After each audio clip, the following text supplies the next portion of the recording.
This is the Relevant Podcast.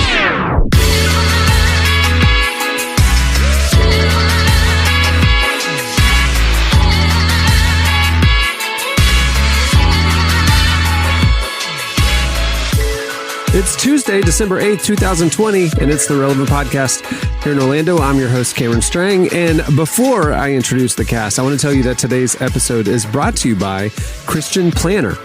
The 2021 annual dated Christian Planner is made by Christians for Christians, designed for modern Christians to help keep you organized and Christ at the center of your life. It's available in 3 bindings in multiple colors. It's eco-friendly and made in the U.S. With the Christian Planner, you can walk in your faith throughout the year with space for journaling and sermon notes. And as a listener of the Relevant Podcast, you can also get a free sticker book for a limited time. Just add the sticker book to your cart and enter the code RELEVANT at checkout. Be sure to check out their amazing site-wide holiday deals and purchase your planner today at christianplanner.com. Like I said, I'm your host, Cameron, and joining me from Loverland, Virginia, it's Jesse Carey. Hello, hello. From Austin, Texas, author, podcaster, Jamie Ivey. Hey, guys. And from Nashville, Tennessee, artist, producer, mogul, Derek Miner. Yo, what up? It is the 8th of December, y'all. It's 2 weeks till Christmas. It's like it's the longest year ever, and then you get here and you're like, wait, we're done. Yeah. It makes no sense what's happening to this year. Literally, March lasted 7 years. Yes. And the last month has lasted a day and a half. I don't understand what's going on. Yeah. It's weird. Can I ask you guys something too? Please. Do you guys, I don't know if you guys are big New Year's resolutions people, but this year it seems like this is the one to go big. Like any resolutions you've been waiting on, what are you waiting on now? Like we've already looked into the abyss, and we can decide to put a new life forward. Are you guys New Year's resolutions people at all? I'm not, but I hear what you're saying. It's like anything's possible now. Like this you're gonna reach your goals this year, people.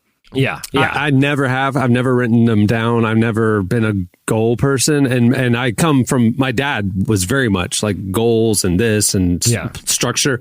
Never once did it, right? Jesse, this year I'm going to. 2021 is like, I have plans for 2021. You know what I'm saying? Yeah. Like, I like, it's kind of like, if not now, when? Like, let's just get this show. What's one, Cameron? Yeah. Well, a lot of them are like business and like personal growth things that I've been wanting to do. And it's just been like, wait a second, how many years have gone by that I've been wanting to do that thing or go to that thing or life be like this? Why don't I just go after it now? You know what I mean? Like, let's just do it. So I said to myself, I'm going to sit down with a planner and literally craft a plan for 2021, set specific goals and make a plan to accomplish them. Wow. So, I like it. Doing it this year. Doing it. Do you do it, Jesse? Not traditionally. I mean, I'll do short stuff, it's like, all right, for the next 2 weeks, I'm going to do this or that. But I'm not a big New Year's person, but I do feel like I got to come up with something this year. Like we all have our eye on January 1st. I know the vaccines and all that will probably be a few months out before they're widely distributed, but at least we see the end of this whole thing. There's a new, kind of political atmosphere that's good, kind of materializing. There's, the vaccine. I feel like I got to do some sort of thing to just celebrate it, even if it's not like, hey, I'm gonna, learn to juggle on a unicycle this year. Though, as I say that, pretty rad resolution. That would be a really good one. The thing for me, like everybody has these big things they want to do. I want to fast forward and have lost weight or this or I want to have a big house or I want to have a new career or whatever. They just set these big destination dreams, and they don't plot out a step-by-step crawl, walk, run way to accomplish them. You know what I mean? So it's almost like the dreams are overwhelming. Yeah. And you kind of give up. Like, I don't know if y'all have this, but like when I have like too much on my plate or too many projects to do around the house, it's almost like paralysis and I don't do anything. And then it just gets worse, as opposed to just chipping away at it. Yeah. That's what I'm going to do differently this year is like, I'm going to set a plan week by week, month by month, and just, we'll end up at a new destination. I mean, that's how they say you do it. That's how they say you do it is like everyone, like you just said, everyone has these big goals, but then it's the actual executing the small things.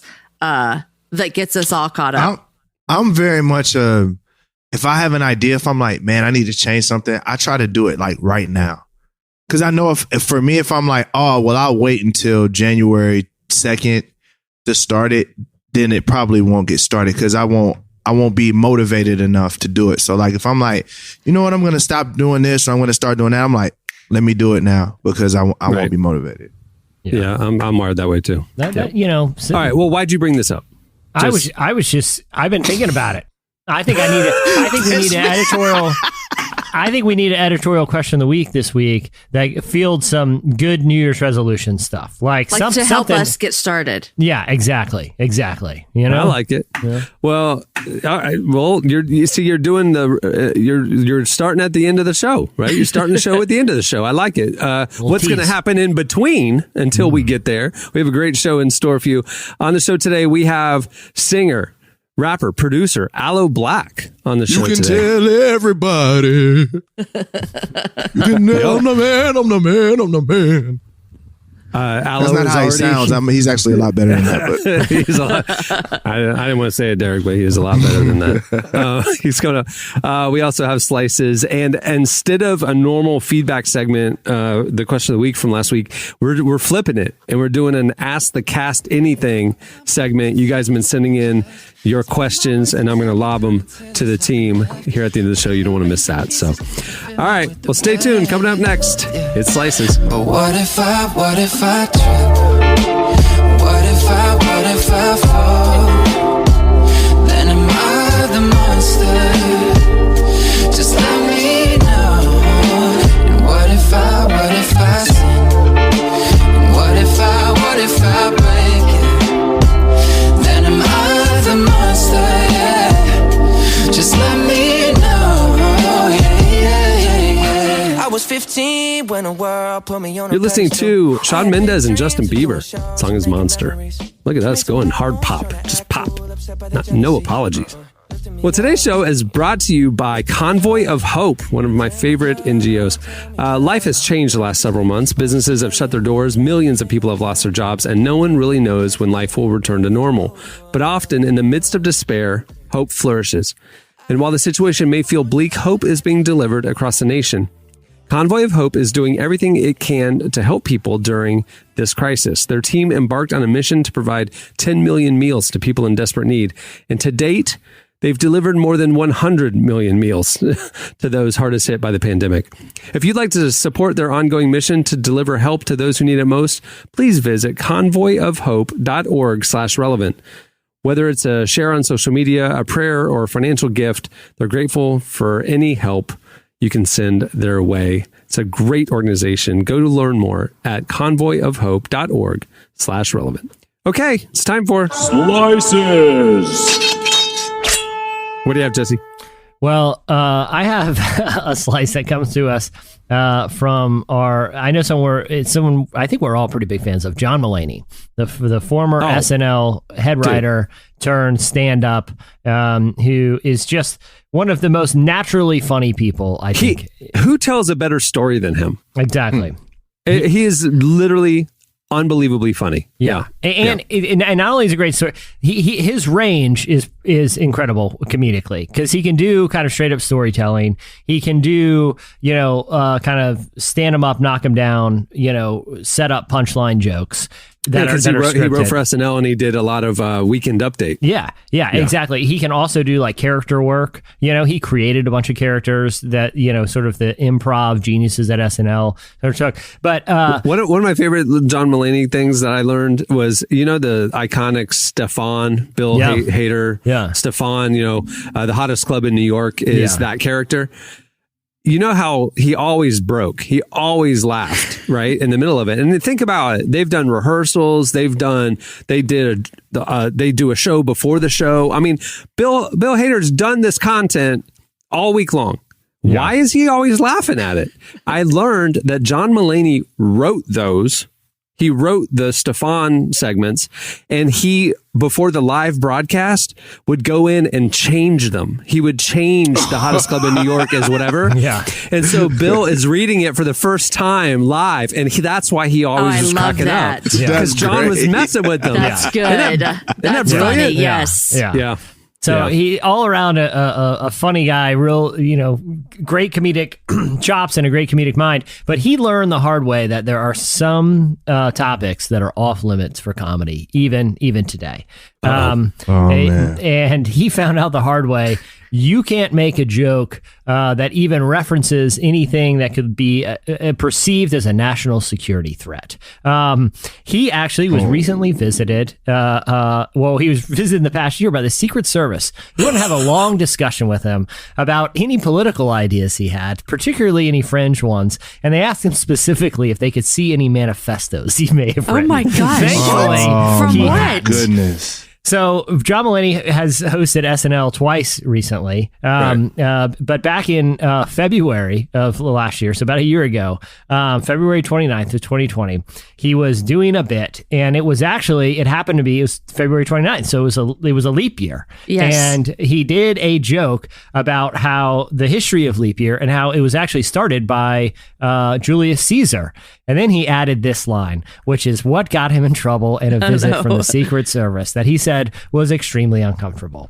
He said, and another thing that happened with Caesar, and I'll try to do it my John Mulaney sort of delivery, and another thing that happened with Caesar is he was stabbed to death by a bunch of senators because he went crazy. That's pretty not bad, John Mulaney, right? Yikes. Turns out the Secret Service did not find that funny at all. And they literally paid him a visit, and they told him, we are opening a file on you. Oh, and no. so the Secret Service has a file open on John Mulaney because of that Julius Caesar joke and any sort of implications that it might have. Now, I went back and listened to that monologue, That is a fantastic monologue because it also has the bit about the real miracle, that how dads don't have friends. They only have wives who have husbands, like who they occasionally hang out with. And they're like, remember that one? And I'll do it in the Malay. Remember that one time your dad went fishing?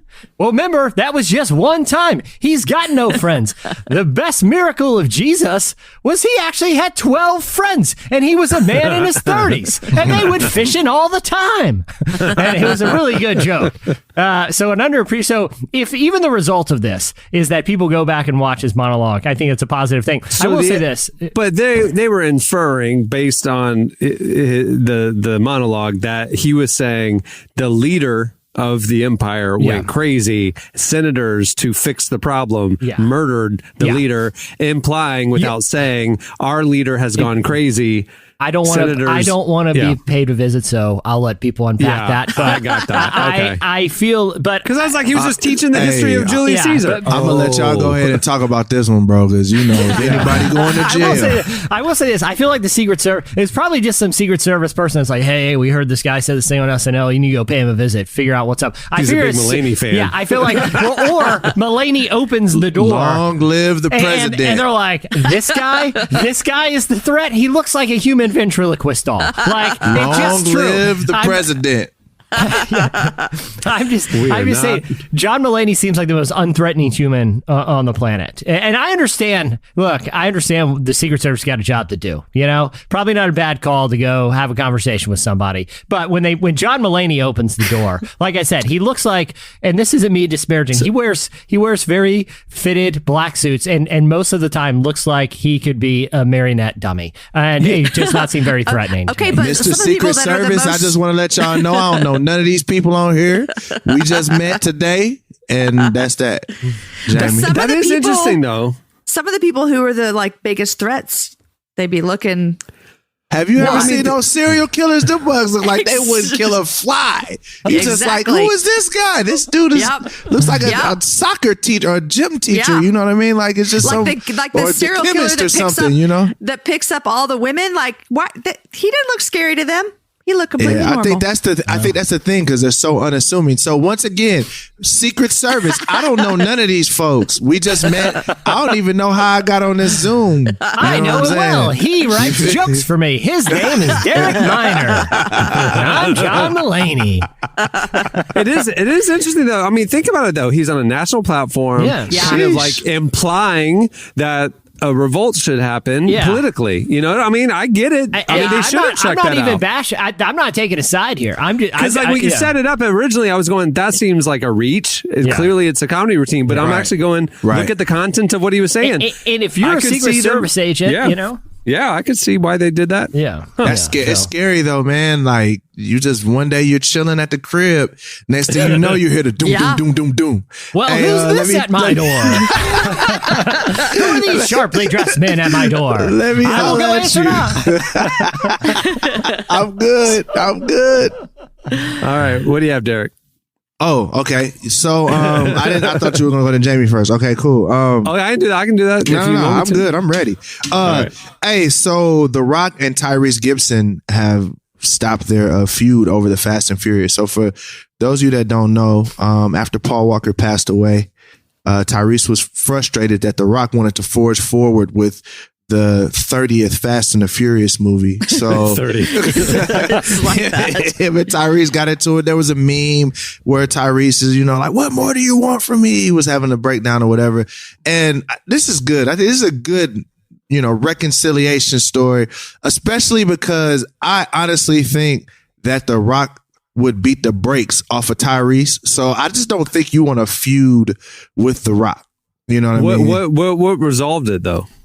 I think they're older and wiser and love each other, and I don't know.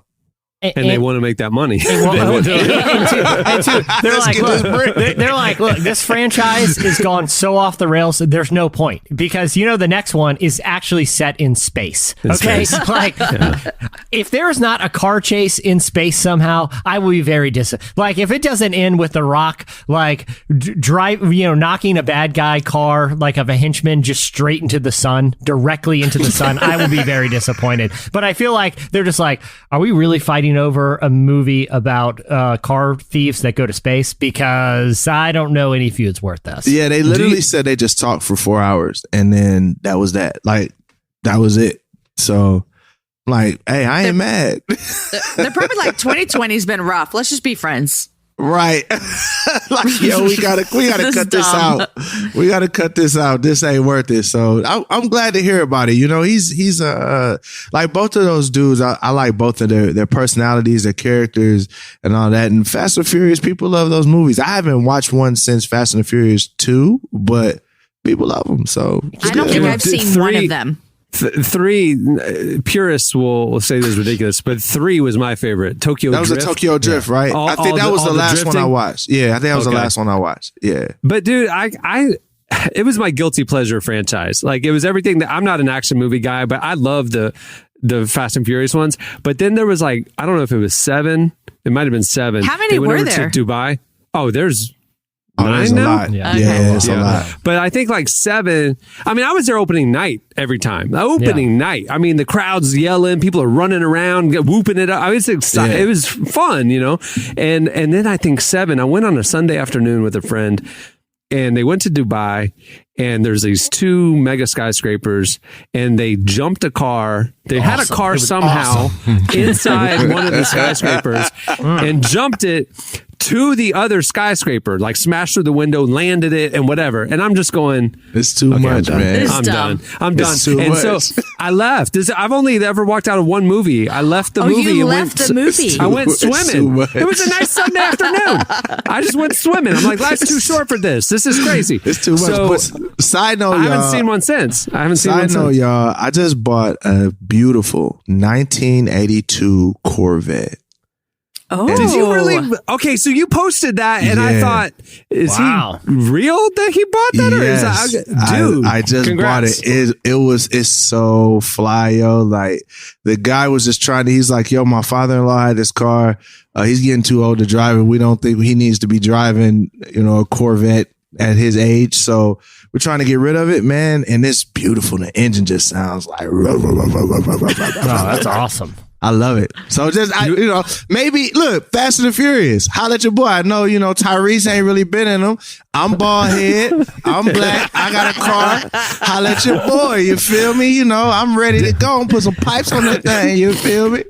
Derek's like, I got a car. I'll just show you. I can bring it. I'll show up. Hey, Derek, if you get in, let him know. Because I was riding my bike the other day, and I went through a parking lot, and there was a DeLorean there. Okay, a stainless steel. It's the gold wing doors, everything. And I was like, dude, that is if I ever want to buy an exotic car, it's 1,000% a DeLorean. Jesse, I drove a DeLorean. Every major city has a DeLorean dealership, dude. You could just go look at them and get one. Test drive. Really? They're not rare anymore. You can just look it up. So you can buy the original 80s ones that have been fixed up, and then they also have reissued, and it looks identical, but it's got some modern electronics in it and stuff. So it's, whatever. But dude, you can get a used one for 25 to 35,000.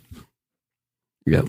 There you go. It's all right, very practical. I mean, this individual had a car seat in the. Yeah. Get a car seat in it? I was going to say, they're very practical vehicles because of the gull wing doors. Not a lot of backseat space. So this individual had a car seat in the front passenger seat. So DeLorean owners are just, they're thinking outside the box type of people. I love it. Oh, gosh. Okay, y'all have never seen Fast and Furious, but the only movie I can think it's like is Baby Driver.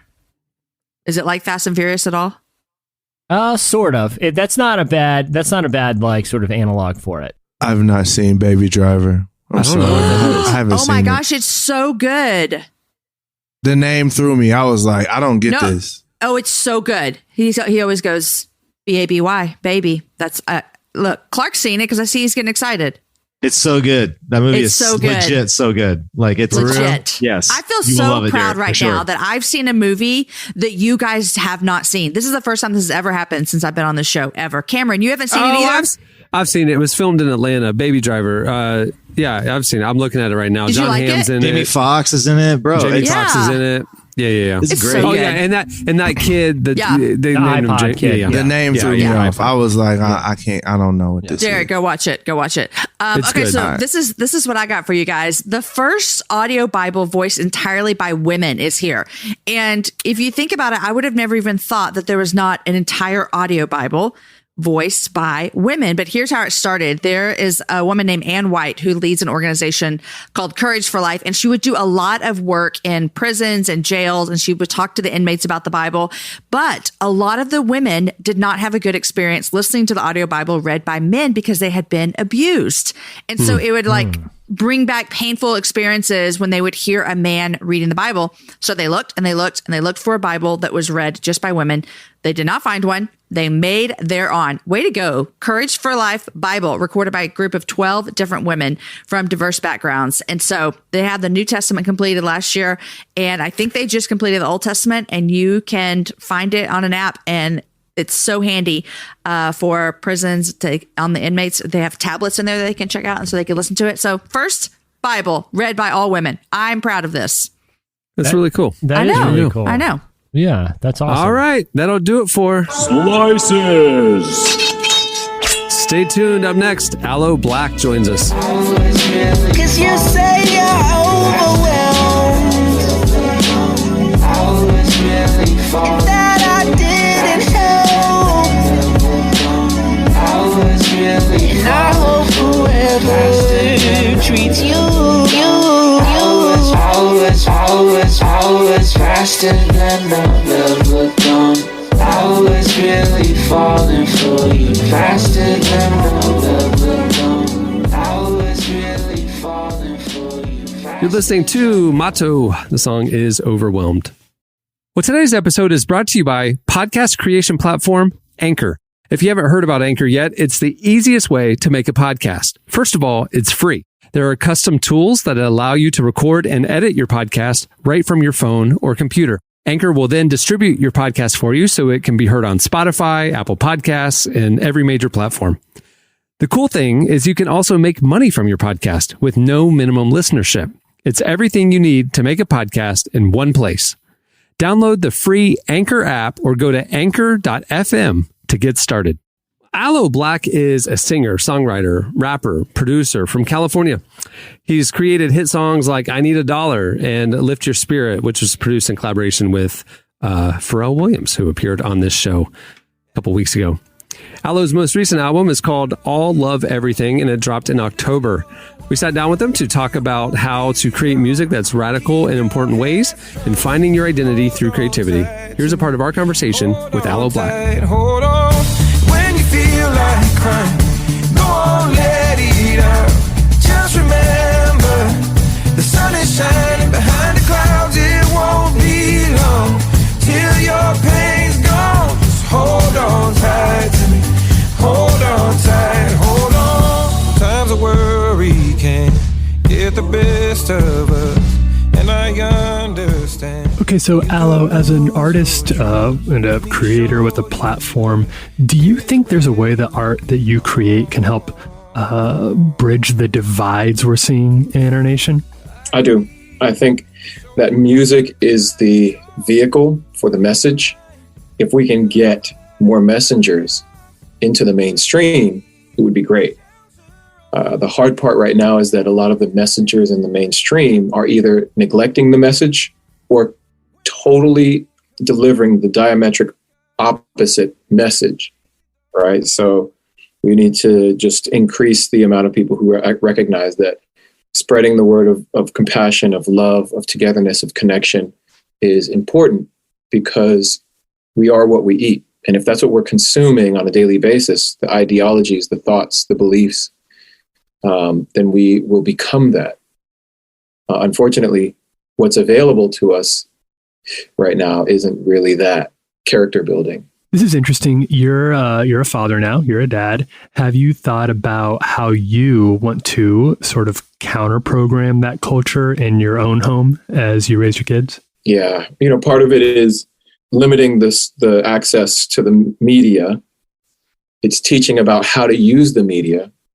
It's teaching about how the media uses you. Like one of the things that my wife taught my daughter, not even really thinking about it, but she was driving to the store to get one thing, and she told my daughter, when we get to the store, I'm only going in to get this one thing. Don't let me get got. But what that means, you laugh because I think you understand what the slang means, but what it means is don't allow the store to get me to buy anything else.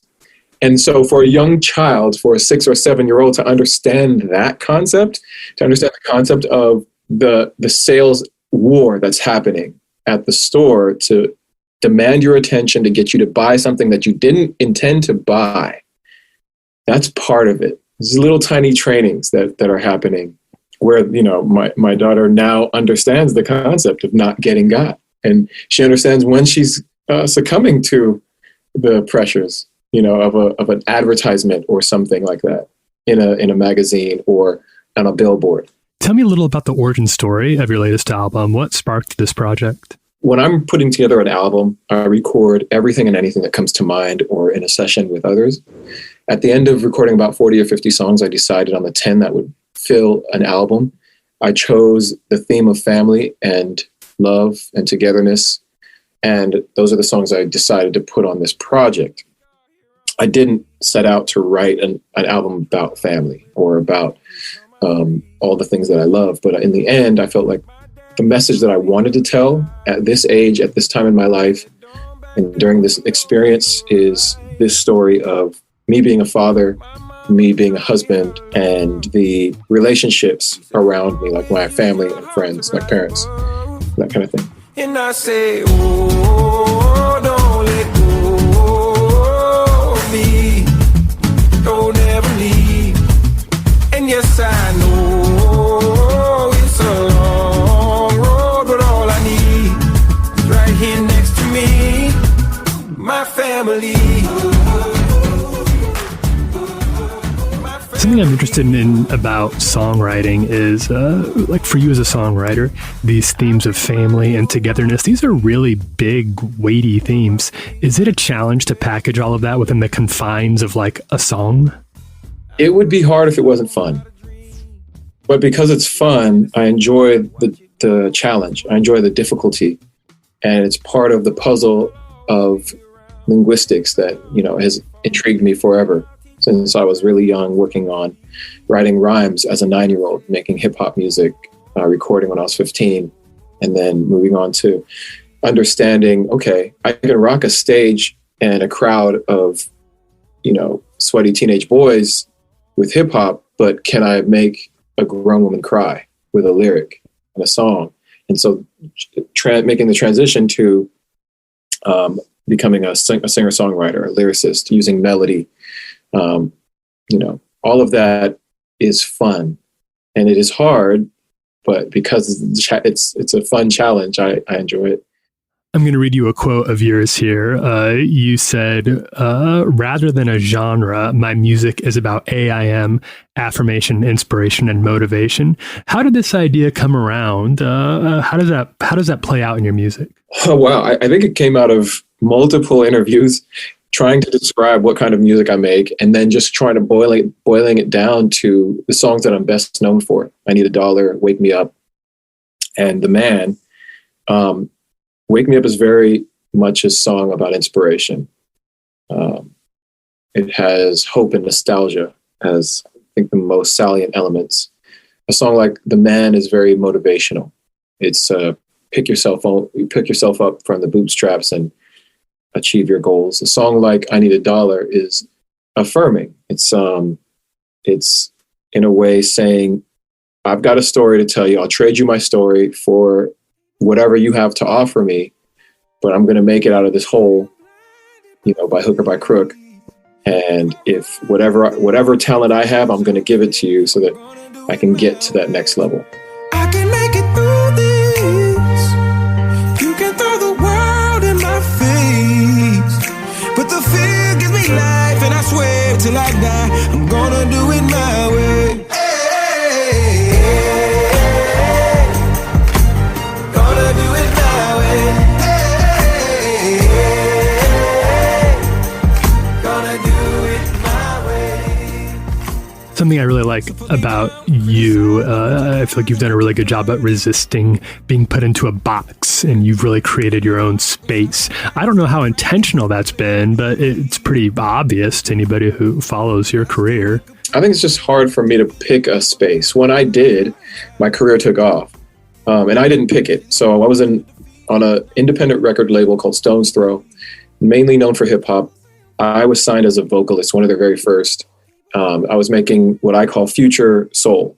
So it was a mixture of hip hop and soul music and dance. That album was so disjointed in terms of genre and style that it didn't offer a very salient picture of who I am as an artist, or a character that people could grab. So the general manager, his name was Egon at the time, told me, why don't you make a soul album, throwback soul, work with Truth and Soul out of New York, production team, and built this persona, this soul man persona, like early 70s kind of throwback character. And that worked. It was succinct. It was very iconic. You could tell what it was, and you could describe it in a couple of sentences. That moment catapulted my career. It got me into a place where I could have a little bit more freedom to then be genreless again. At the end of the day, the one concept that sits strongest in my heart is just being a great songwriter. Forget the artist, forget the character, forget the persona and performing and all that. If I can just write great songs and be known for the pen, I'll be happy with my career. When you create these personas, is it hard to stay grounded in who you are? Yeah, you have to create characters that are part of you. You just basically embellish or magnify one aspect. In creating the soul character, I'm sort of magnifying the activist mindset, because the kind of music that I'm most interested in from the 60s and 70s are the political music and political artists. But yeah, I think it's important to only develop characters that are part of yourself. Otherwise, it's going to be very difficult to maintain. Last question. On your latest album, were there any songs that were particularly rewarding or just had some creative hurdles you had to get over? Corner is probably the oldest song on the album. And it was the first written and the last produced. It started several years ago in a session with Matt Prime, who's a producer from England. And the song didn't have a home for all these years until I added it to this album. And at the end, when it needed to have its final bells and whistles produced, Matt Prime contracted COVID and was unavailable to work on it for a couple of weeks, which delayed the delivery of that particular song. So in terms of like real world logistical challenges, that would be one song. But in terms of rewarding, I'd say a song like Harvard, which to me is one of the better songs that I've written in my career, along with Sam Hollander, just grabbing a story out of the ether and placing it on paper and creating a melody to make it something that was salient in a way that makes me feel emotional. You know, if I can write a song that makes me feel emotional every time I sing it, then I know I've got something special. I'm just saying that I ain't been to Harvard and I ain't got no big degree. Everything I know, I learned it on these bitter streets, and I can't afford the good life. Well, only real love comes for free. And some days my head's up in the clouds, but I'm allowed to dream. That was Aloe Blacc. Make sure to check out his newest album, All Love Everything, wherever you listen to music. 'Cause I know you, and you know me, and we both know where this is gonna lead. You want me to say that I want you to stay, so you should probably leave. Yeah, you should probably leave. You're listening to Chris Stapleton. The song is You Should Probably Leave. Heard that before. Okay, it's time for your feedback. Last week, we asked you a question, and you guys sent us answers, and we are essentially ignoring them. Because last night, I just thought, it's been a while since we've switched it up, and we need to switch it up. Life's too short. You can't be routine all the time. So, you can't just order one thing at a restaurant. You got to try out the menu a little bit. So I just wanted to do a little variety. We asked you to ask us anything. I tweeted out and said, it's Ask the Cast Anything Holiday Edition.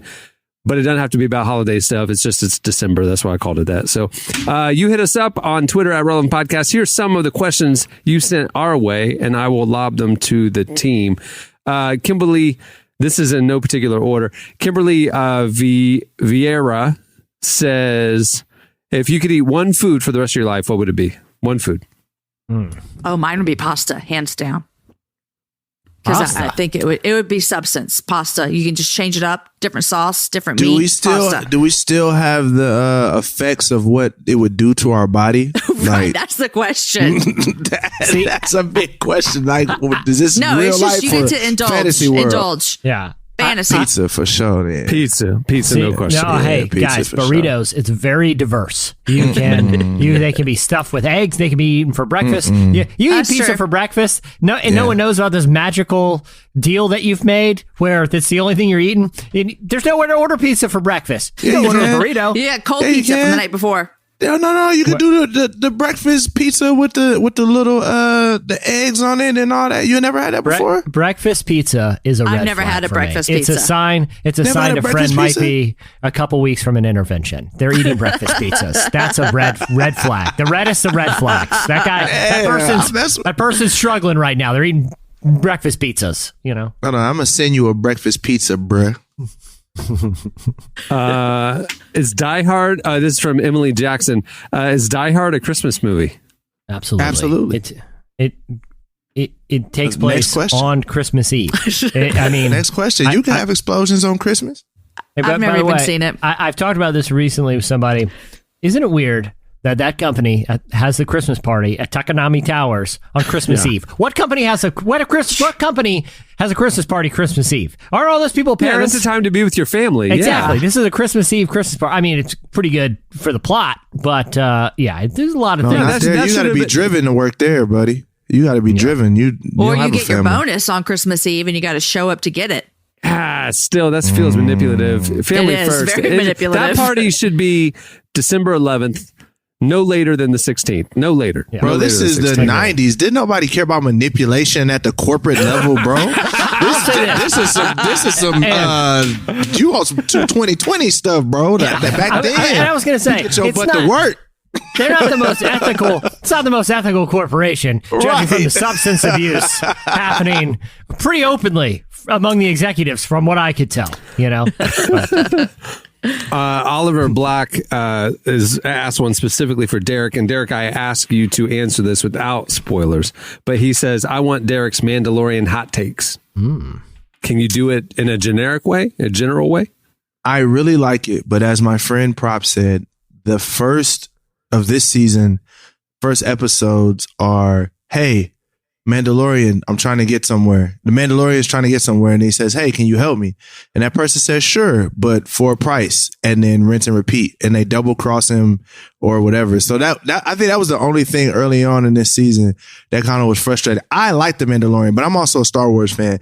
But just the first 3 episodes was just like, I'm tired of this dude getting double crossed. He got to be the dumbest Mandalorian in the world. Like, it's like, man, just shoot somebody, man. Like, take him out. Look, make him take you where you want to go. You know what I mean? So that's my take. You feel me? Is a Mandalorian a thing, a person? Y'all, I've never seen this. It's not the Baby Yoda, right? No. So a Mandalorian is a race of people that's like a warrior race, right? Okay. So, and they came from Star Wars? And they're in Star Wars. So they came from Star Wars. It was Boba Fett in the first couple Star Wars. You know what I'm saying? Like, listen, forget you guys. Star Wars is amazing. It's your loss because Mandalorian is awesome and Baby Yoda is cute. Busters. Oh my goodness. Justin, you'll probably have an answer to this one. Rael James says, what happened to Eric Metaxas? Well, do you want the real story?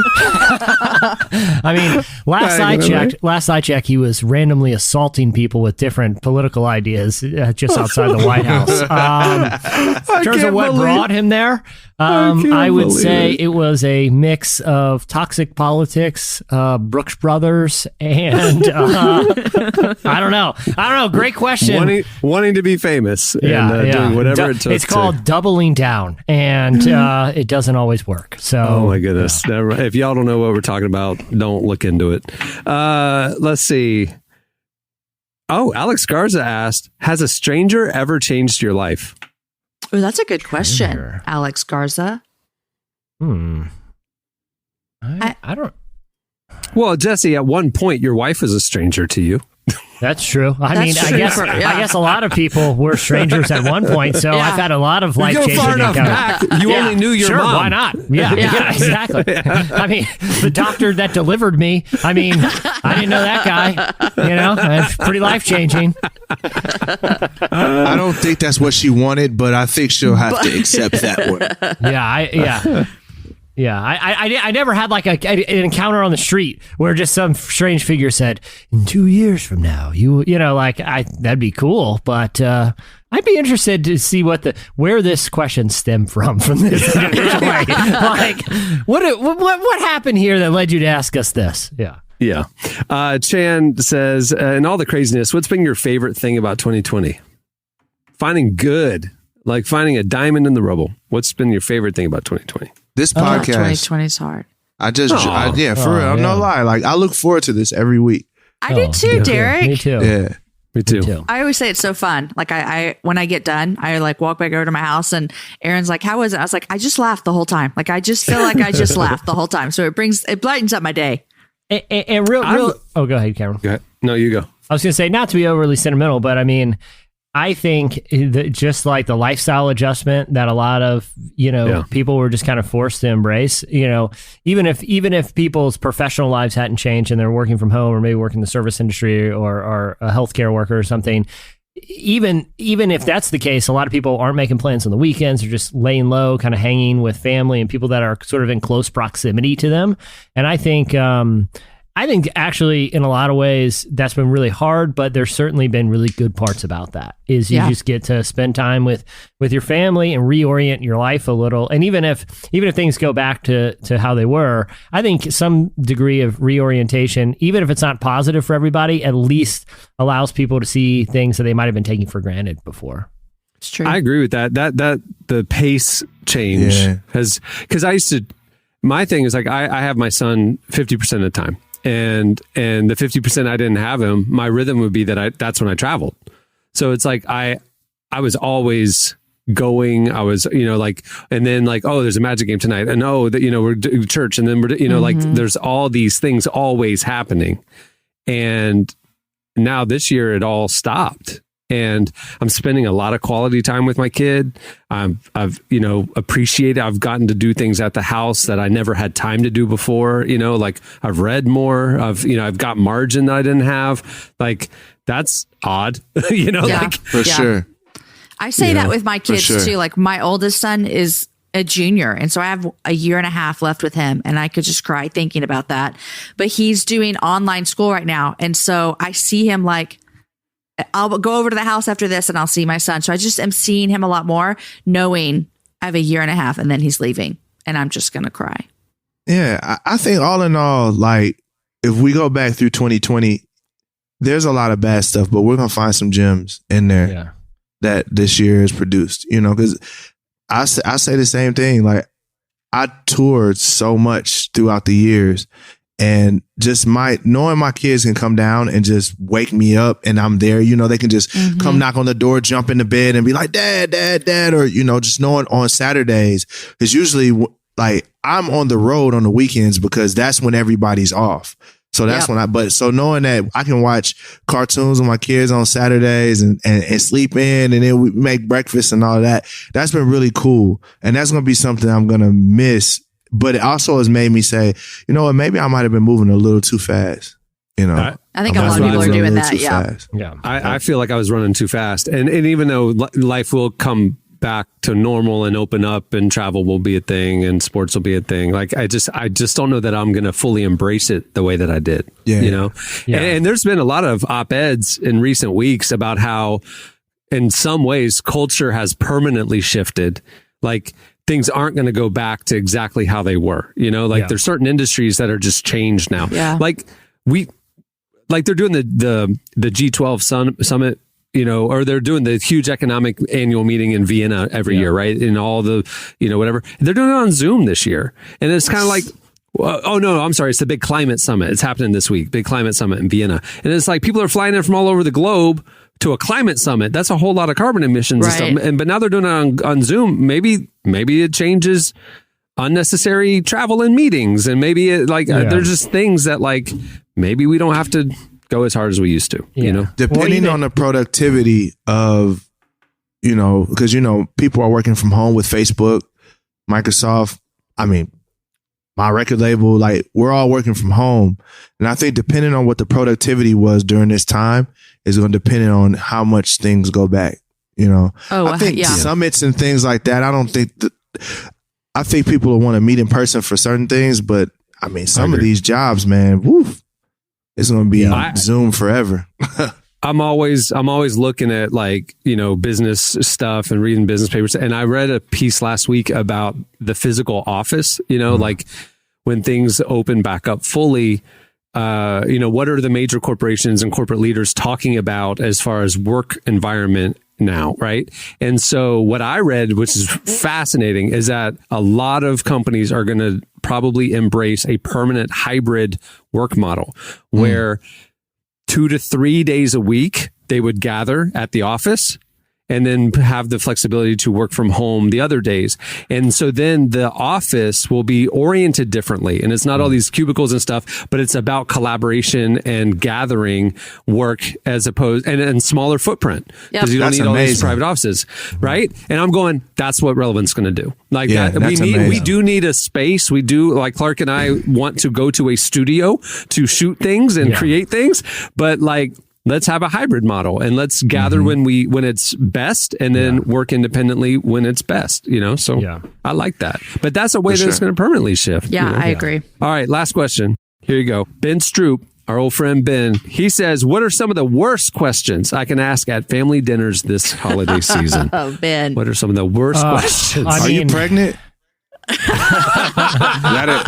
that you wanna blow it up? That's the one. Don't ever ask that. How about this one? So you guys hear about this whole Q thing? Just throw that, just roll that out, roll that meatball out down the table. Yep. I feel like honestly, you should just start with a list of questions that are safe because we can just anything like obviously anything like political or finance, just ignore it altogether. Like, let's just all do the peace offering this year and just be like, hey, so what are you watching on Netflix? Like, usually that's like the worst, but now it's like, okay, please, can we just please? Oh, you watched that cool show about that dude decorating houses for Christmas too? Oh, Mr. Christmas, cool. Look, isn't this nice? No one's like going at each other over tax policy right now, or I like rubbing the cat's hair the wrong way sometimes, and like I just do. And I get this sick pleasure out of making things uncomfortable. And we were at a nice family Thanksgiving dinner, just lovely. 4 generations, and we were just talking about family things and local history, just whatever, just totally nonchalant. By the end of the dinner, I was dying to just go, so Trump lost. Just say it. Just say it. How do we all feel about it? I'll start with you, Mom. I just wanted to just blow it up. What I'm saying is I was bored and I wanted to just, let's just get into it. We all know it's in the air. We all know it. We're dancing around it. Forget that. That's great. That's awful, but it's great. Man, Christmas. Let's do it. Let's all do it. Let's make. But you got to do it at the end. You got to do it after your nice day.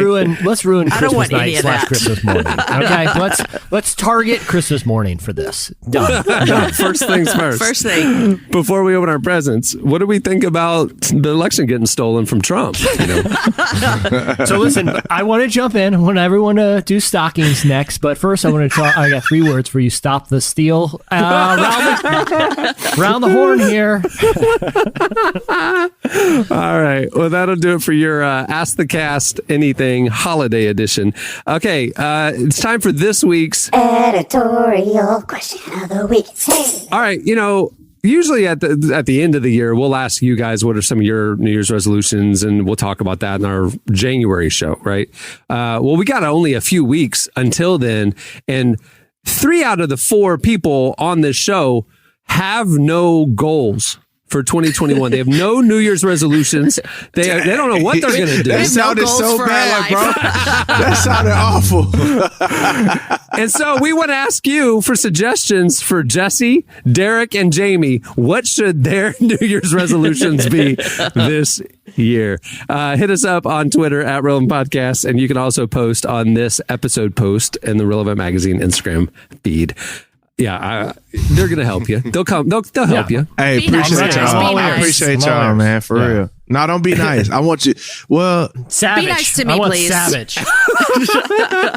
I want people to pretend I'm an innocent cyclist and then hit me as hard with their truth as Eric Metaxas would do to someone who thinks politically different. Bring it. Oh man. Sucker punch me with truth. Well, many thanks to Aloe Blacc for joining us today. Make sure to follow him on Instagram at Aloe Blacc, BLACC. Also, a couple of housekeeping notes. Like I told you on the last episode, we are hiring a couple of key positions here at Relevant. We are looking for somebody to head up our advertising, sales, and partnerships, our account executive position. Also, we are looking for a writer and social media creator as well. You can find out more about both of those positions and apply at relevantmediagroup.com. It's not the magazine site. It's relevantmediagroup.com. Also, make sure to check out our latest editions of A Very Relevant Christmas, our playlists over on Spotify. Go check them out. have fun putting those together every year. A very relevant Christmas. Go check it out. And also, while you're checking things out, make sure to check out the current issue of Relevant, the November-December issue of Relevant. It's available online for free, thanks to UHSM. You can read the cover story with Matthew McConaughey, also features with Letitia Wright, Social Club Misfits, Jen Hatmaker, Brooke Lagerwood. It goes on and on. It's a great lineup. Go check it out. November-December issue of Relevant. It's available for free at relevantmagazine.com. On that note, we'll wrap it up. I'm Cameron Strang. I'm Jesse Carey. I'm Jamie Ivey. I'm Derek Miner. All right. Have a great week, everyone. We'll see you on Friday.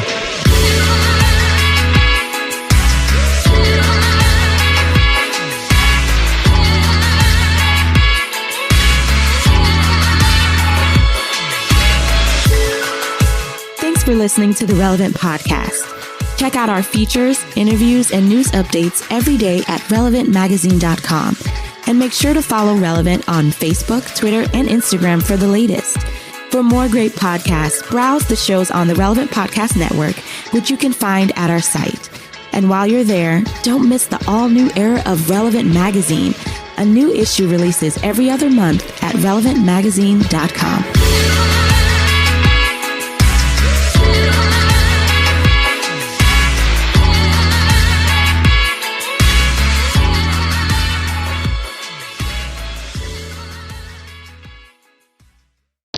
These sharply dressed men at my door. Relevant Podcast Network. Time is precious, and so are our pets. So time with our pets is extra precious. That's why we started Dutch. Dutch provides 24/7 access to licensed vets with unlimited virtual visits and follow-ups for up to 5 pets. You can message a vet at any time and schedule a video visit the same day. Our vets can even prescribe medication for many ailments, and shipping is always free. With Dutch, you'll get more time with your pets and year-round peace of mind when it comes to their vet care. Go to Dutch.com to get vet care that is always there for just $92 a year.